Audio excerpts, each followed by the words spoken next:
Luffy may have had to face death to get his true Gear 5th awakening, but what about Zoro? We haven't seen Zoro in many chapters, and the last we saw, he was facing the Reaper, Death Incarnate. So is Zoro gonna become a god now too? Big power-ups are incoming, folks. Hey, nigga better turn me.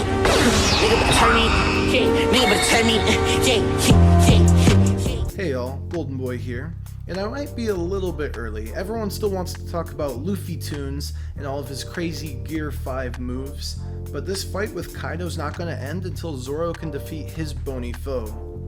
Which sounds kind of weird. Bony. Ugh. I'm not going to say that anymore. But anyway, the last time we saw Zoro, there was a Grim Reaper, and then Frankie saved him from falling. I don't think the Reaper just went away. I think that this is kind of taking place on a different plane because Frankie didn't see the Grim Reaper. So a different plane, what I mean by that is like it's in Zoro's head. But I don't think Zoro's just hallucinating this. He's not just imagining a skeleton. This is a projection of Enma. Remember, Oda has drawn anthropomorphic versions of his swords before. The Wado Ichimonji looked like the man that crafted it, Kozaburo. I think this skeleton is just the projection of Enma, the King of Hell. That's exactly what Kozaburo called it. He said he crafted it after the King of Hell. This isn't something that Zoro's just hallucinating. This Reaper King of Hell, Enma, has been challenging Zoro to see if he's worthy for the sword, ever since he first picked up Enma. Remember, constantly throughout the arc, whenever Zoro doubted himself, Enma sort of flared up and tried dominating him, taking his life force, his soul even. It only makes sense to me that the Reaper King of Hell, Enma, is trying to take Zoro's soul to another plane. I don't think all of this is going down in Zoro's head, I think it's actually in another plane, Hell. I think Zoro is in Hell right now, actually, the underworld. His body is here on Onigashima, but no one's home, lights out. Just like his captain, I think Zoro died. But don't worry, no fretting. He will come back, and I think he's going to come back as the King of Hell. He proclaimed it himself after he beat King, which is kind of why the Reaper came to challenge him in the first place, if you think of it.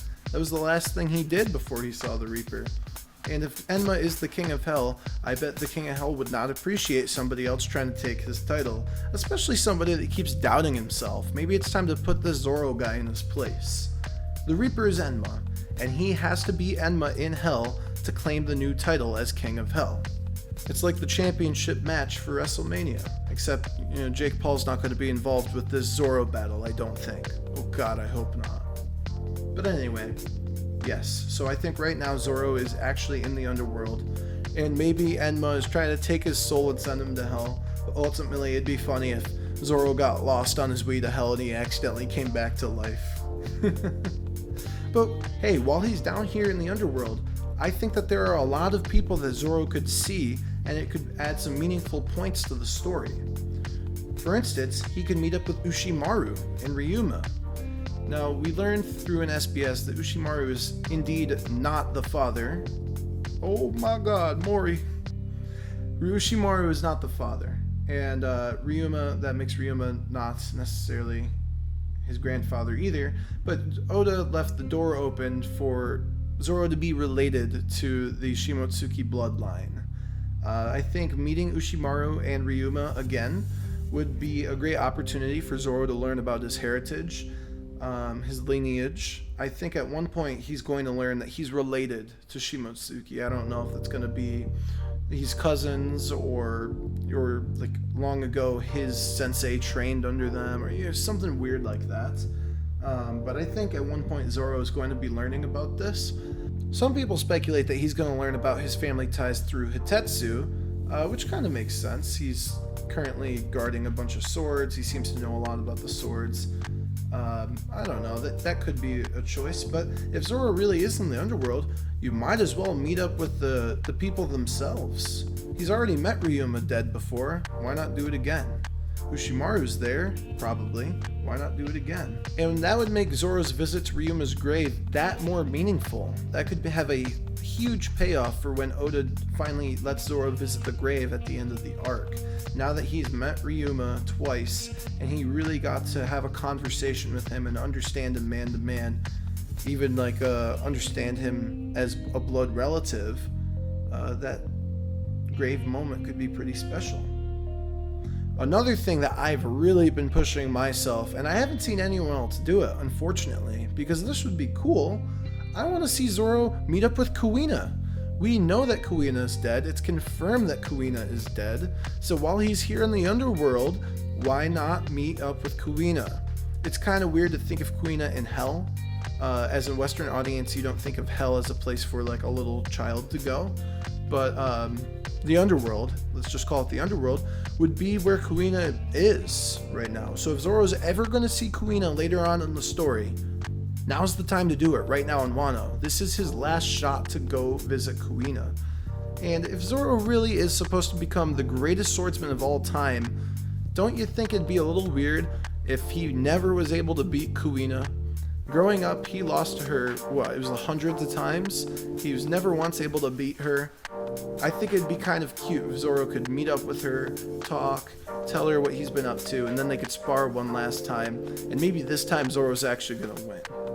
Plus, I like Zoro's chances of dusting like a 12-year-old girl in a sword fight. He's kind of a beast, he could do that.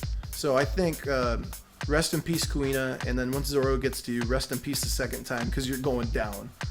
But I think that would be a really nice way to close up Kuina and Zoro's like character arc together, where he finally gets his closure, he beats Kuina, he gets to talk to her, and she can trust in him that he will actually be the one to become the world's greatest swordsman. Look how far he's come right now, and all he has to do is conquer the King of Hell and beat the King of Hell. And that way, he can be the proper owner of Enma. Now, once he faces his demons and he beats them, I say Zoro becomes the King of Hell. A soldier of hell, maybe. Being the King of Hell isn't just a snazzy title, I think that's gonna come with some special power-ups. Being the King of Hell might mean that his blade is going to have some sort of deadly aura to it. He might be able to have flames come off the blade. He might be able to, I doubt it, but it'd be really cool if he could summon undead soldiers, or even have these skeletons come out of the ground like that. I don't know. Collecting souls as he cuts people. That would be very interesting. He could do the chill of the underworld like Brook, because he's King of Hell now. I'm sure Brook would have a lot to say about this whole situation.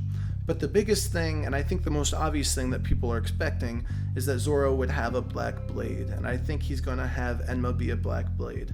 After that, he's just going to be full coasting to becoming the world's strongest swordsman.